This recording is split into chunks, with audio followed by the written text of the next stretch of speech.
Hi guys, പത്തനംമാറ്റ സീരിയലിൻ്റെ ഒരു പുതുപുത്തൻ വിശേഷത്തിലേക്ക് സ്വാഗതം. നവ്യയ്ക്കായിട്ട് അനാമിക ചേർത്ത് മരുന്ന് ചേർത്ത് കലക്കി വെച്ച പാല് ദേവയാനി കുടിക്കുകയാണ് അബദ്ധത്തിൽ. അങ്ങനെ ദേവയാനിക്ക് അസുഖമാകാണ്. ദേവയാനി തീരെ വയ്യാത്ത അവസ്ഥയിൽ, എണീക്കാൻ പോലും വയ്യാത്ത അവസ്ഥയിൽ ആശുപത്രിയിൽ കിടക്കുകയാണ് കേട്ടോ. അപ്പോൾ ടെസ്റ്റുകളൊക്കെ ചെയ്യുമ്പോൾ ഡോക്ടറിന് സ്ഥിരീകരിക്കുകയാണ് ഇത് ആ പാലിൽ ഒരു വിഷം ചേർന്നിട്ടുണ്ടായിരുന്നു, അതുകൊണ്ടാണെന്നുള്ള കാര്യം. അത് ഹോസ്പിറ്റലിൽ നിന്ന് തന്നെ പോലീസിന് റിപ്പോർട്ട് ചെയ്യുകയാണ്. അതിനുശേഷം പോലീസ് എത്തി എല്ലാവരെയും ക്വസ്റ്റ്യൻ ചെയ്യുന്നൊക്കെയുണ്ട്. ആ വിശേഷങ്ങളാണ് നമ്മൾ പങ്കുവയ്ക്കാൻ പോകുന്നത്. നമ്മുടെ വീഡിയോ കാണുമ്പോൾ തന്നെ ഒന്ന് ലൈക്ക് ചെയ്ത് കാണണേ, ചാനൽ കൂടി ഒന്ന് സബ്സ്ക്രൈബ് ചെയ്ത് സപ്പോർട്ട് ചെയ്യണേ. അപ്പോൾ പാലിൽ ആരായിരിക്കും ഈ വിഷം ചേർത്തത് എന്നൊക്കെ ഇങ്ങനെ പറയാണ് കേട്ടോ. അനാമികയും രേവതിയും കൂടി കള്ളത്തരം അവരുടെ കയ്യിലാണെങ്കിൽ പോലും അവർ സംസാരിക്കുന്നത് ഇത് നയനയായിരിക്കും ചെയ്തത് എന്നുള്ള രീതിയിലാണ് കേട്ടോ ജലജയോട്. പക്ഷേ ജലജയ്ക്ക് കാര്യങ്ങളൊക്കെ അറിയാം, ഇത് രേവതിയും അനാമികയും കൂടെ ഒപ്പിച്ചാണെന്നുള്ള പരിപാടി. പക്ഷേ ജലജ അതൊന്നും മിണ്ടുന്നില്ല, മൂവരും കൂടി കളിക്കാണ് കേട്ടോ.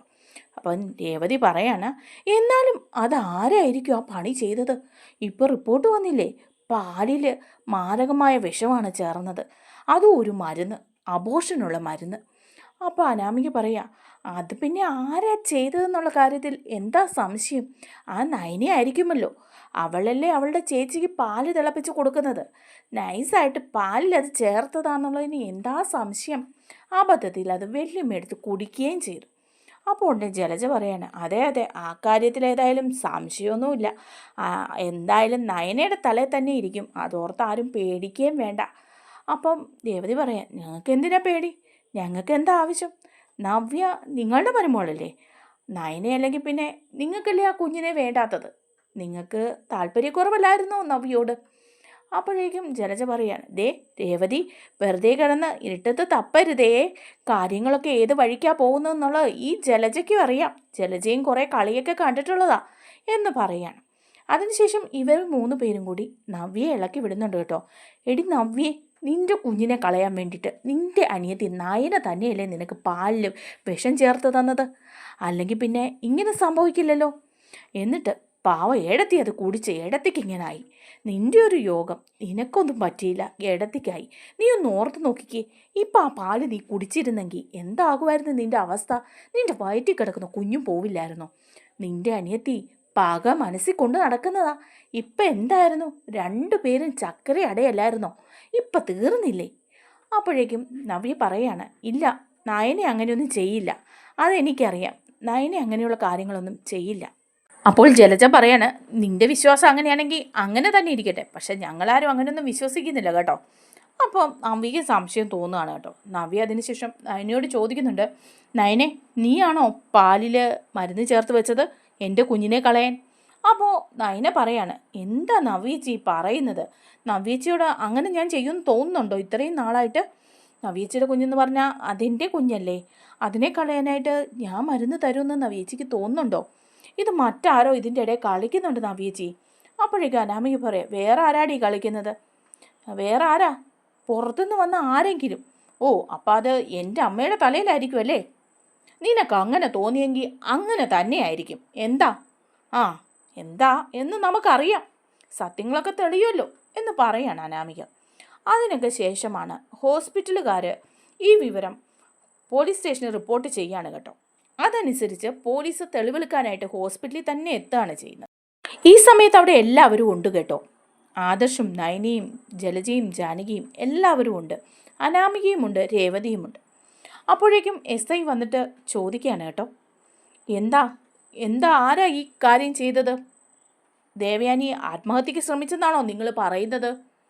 അപ്പോഴേക്കും ജലജ പറയാണ്, അയ്യോ സാർ, ഒരിക്കലും അങ്ങനെ ചെയ്യില്ല. ഏടത്തി ആത്മഹത്യക്ക് ശ്രമിക്കുമോ? അതിൻ്റെ ആവശ്യം എന്താ ഏടത്തിക്ക്? അങ്ങനെയൊന്നും ചെയ്യില്ല. അവരുടെ മൊഴിയെടുക്കാൻ എനിക്കിപ്പോൾ കുറച്ച് ബുദ്ധിമുട്ടുണ്ട്. അവർക്ക് ബോധം വീണിട്ടില്ല. ബോധം വീണ് കഴിഞ്ഞാലേ അവരുടെ മൊഴിയെടുക്കാൻ പറ്റുള്ളൂ. അതിനു മുമ്പ് ഇതിനെക്കുറിച്ചൊരു സംശയങ്ങളൊക്കെ ഉള്ള സ്ഥിതിക്ക് നിങ്ങളെയൊക്കെ എനിക്ക് വിശദമായിട്ട് ചോദ്യം ചെയ്യേണ്ടി വരും. അപ്പോഴേക്കും രേവതി പറയാണ്, ചോദ്യം ചെയ്തോ സാർ, ഞങ്ങളെ ആരെ വേണേലും ചോദ്യം ചെയ്തു, പക്ഷേ യഥാർത്ഥ കള്ളി ഇവിടെ നിൽപ്പുണ്ടല്ലോ, പിന്നെന്തിനാണ് എല്ലാവരെയും ഇങ്ങനെ ചോദ്യം ചെയ്യുന്നത്? അപ്പോൾ എസ് ഐ ചോദിക്കുകയാണ്, ആരാ യഥാർത്ഥത്തിൽ ഇത് ചെയ്തതെന്ന് നിങ്ങൾക്കറിയാമോ? അപ്പോൾ അനാമിക പറയാണ്, ആരാന്നെന്താ സംശയം, ഈ നയന തന്നെ. നയനയാണെന്നുള്ളത് നിങ്ങളാരെങ്കിലും കണ്ടോ? കാണേണ്ട കാര്യമില്ലല്ലോ. നയനയാണ് ആ പാലെടുത്ത് മേശപ്പുറത്ത് കൊണ്ടുവച്ചത്. ആ പാലിലല്ലേ വിഷം കലർന്നത്. ആ പാല് തിളപ്പിച്ച് അവളുടെ ചേച്ചിക്ക് കൊടുക്കാനായിട്ട് എന്നും മേശപ്പുറത്ത് വെക്കുന്നതും പാല് കൊടുക്കുന്നതും അവൾ തന്നെയാണ്. ഈ പ്രാവശ്യം അവൾ തന്നെയാണ് അത് ചെയ്തത്. പിന്നെ ഇനിയിപ്പം എന്തു മനസ്സിലാക്കാനാ സാർ? ഓഹോ, അപ്പം നയനെ ആരാ എന്ന് ചോദിക്കുകയാണ്. എന്നിട്ട് നയനയോട് ചോദിക്കുകയാണ്, നിങ്ങളാണോ പാലിൽ വിഷം ചേർത്ത് വെച്ചേ? അല്ല സാർ, ഞാനല്ല. നിങ്ങൾ അങ്ങനെ ചെയ്തിട്ട് നിങ്ങളുടെ അമ്മായിയമ്മയ്ക്ക് തന്നെ അത് കൊടുത്തോ? ഞാൻ അങ്ങനെ ചെയ്തില്ല. ഞാൻ പാലിൽ വിഷം ചേർത്തില്ല. നവ്യേച്ചി എൻ്റെ ചേച്ചിയാണ്. ചേച്ചിയുടെ കുഞ്ഞിനെ കളയാൻ ഞാൻ അങ്ങനെ ഒരു കാര്യം ചെയ്യില്ല. അമ്മായിയമ്മയ്ക്ക് വിഷം കൊടുക്കാൻ അമ്മ രാത്രി പാലൊന്നും കുടിക്കാറില്ല. ക്ഷീണം കാരണം അന്ന് മാത്രമാണ് അമ്മ പാലെടുത്ത് കുടിച്ചത്. അപ്പോൾ നിങ്ങളല്ല ഇത് ചെയ്ത്? അല്ല സാർ, 100 വട്ടം പറയാം. എന്ത് തെളിവ് വേണമെങ്കിലും തരാം. ഞാൻ നവ്യേച്ചിക്ക് എന്നും പാല് കൊടുക്കാറുള്ളതാണ്. ഞാൻ അങ്ങനെ ഒരു കാര്യം ചെയ്യുമോ? അഥവാ ഞാൻ അങ്ങനെ ചെയ്താൽ തന്നെ സാറേ നിങ്ങൾ പിടിക്കില്ലേ? ഞാനല്ലേ പാല് കൊടുക്കുന്നത്. അപ്പോൾ ഇത് മറ്റാരോ ചെയ്തതാണെന്ന് സാറിനും തോന്നുന്നില്ലേ?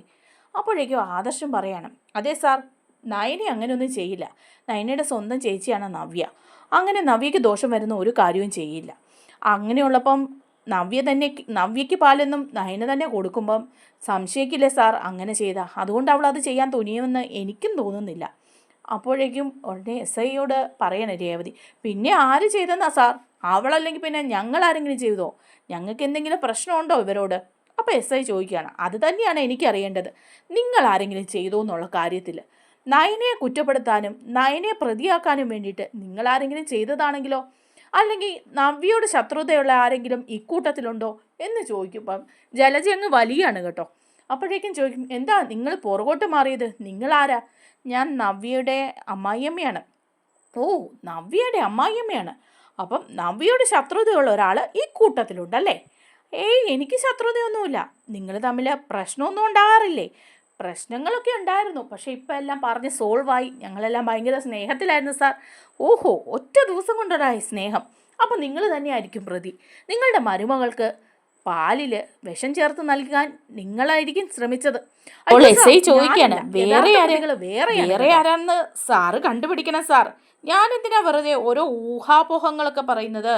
സാർ അന്വേഷിച്ച് കണ്ടെത്തണം. ഏതായാലും ഞാനല്ല, ഞാൻ അങ്ങനെ ഒരു തെറ്റ് ചെയ്യില്ല. എൻ്റെ മകനും അത് ചെയ്തിട്ടില്ല. ഇത്രയും നാളായിട്ടും ഞങ്ങൾ അതിനൊന്നും മുതിർന്നിട്ടില്ല. പക്ഷേ യഥാർത്ഥ കുറ്റവാളികളാണെന്ന് കണ്ടുപിടിക്കുന്നതല്ലേ പോലീസിൻ്റെ ഉത്തരവാദിത്തം എന്ന് പറയാണ് ജലജ. അപ്പോഴേക്കും SI പറയണം, അത് തന്നെയാണ് ഞങ്ങളുടെ ഉത്തരവാദിത്തം. അത് ഞങ്ങൾ കണ്ടെത്തുകയും ചെയ്യും. ഈ കൂട്ടത്തിൽ ആരെങ്കിലും തന്നെ ആയിരിക്കും പെരുങ്കള്ളി. ആ പെരുങ്കള്ളിയെ ഞാൻ കണ്ടെത്തുക തന്നെ ചെയ്യും. അതോർത്ത് ആരും വിഷമിക്കേണ്ട കേട്ടോ എന്ന് പറയുമ്പം രേവതി അനാമിക അങ്ങ് ഇല്ലാണ്ടാവുകയാണ് കേട്ടോ. അവർക്ക് പിന്നെ ഒന്നും പറയാനില്ല. അവരാകപ്പാടെ പേടിച്ച് വിറച്ച് നിൽക്കുകയാണ്. നമ്മളെങ്ങാനും ഇപ്പോൾ അകത്താകുമോ എന്നുള്ളൊരു ധാരണയിൽ. നമ്മുടെ വീഡിയോ ഇഷ്ടമായാൽ ഒന്ന് ലൈക്ക് ചെയ്യാനും ചാനൽ കൂടി ഒന്ന് സബ്സ്ക്രൈബ് ചെയ്ത് സപ്പോർട്ട് ചെയ്യാനും ആരും മറക്കല്ലേ. താങ്ക്